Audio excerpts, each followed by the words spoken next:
استغفار دل سے، استغفر استغفر استغفر استغفر استغفر نہیں، استغفر اللہ من کل ذنب واتوب الیہ، اللہ میں آپ سے ہر گناہ پہ مغفرت طلب کرتا ہوں اور آپ سے توبہ کرتا ہوں۔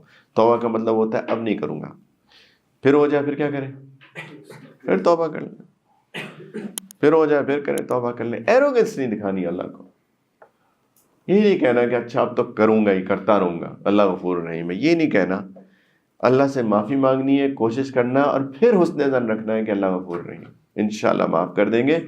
وہ شیطان مایوس نہ کرے کہ تم تو 5 دفعہ کر چکے ہو، اب کیا فائدہ، نہیں، میں حسن ظن ہے کہ کوشش کر رہا ہوں نا، معافی بھی مانگتا ہوں، تو اللہ سے مجھے امید ہے انشاءاللہ کہ اللہ معاف کر دیں گے۔ اللہ نے تو 100 بندوں کے قاتل کو بھی معاف کر دیا تھا، لیکن وہاں پہ بھی اس بندے نے توبہ کی تھی، توبہ کے لیے نکل گیا تھا گھر سے۔ وہ بندہ جو زانی تھا، بدماش تھا، اس نے بھی توبہ کی تھی، تو اللہ نے اس کے دروازے پہ لکھوا دیا تھا کہ اللہ نے کفل کو معاف کر دیا۔ یہ سب جو ہے نا جس میں اللہ اتنے بڑے بڑے مجرموں کی توبہ کے کی مغفرت کے واقعات ہیں، سب نے توبہ کی۔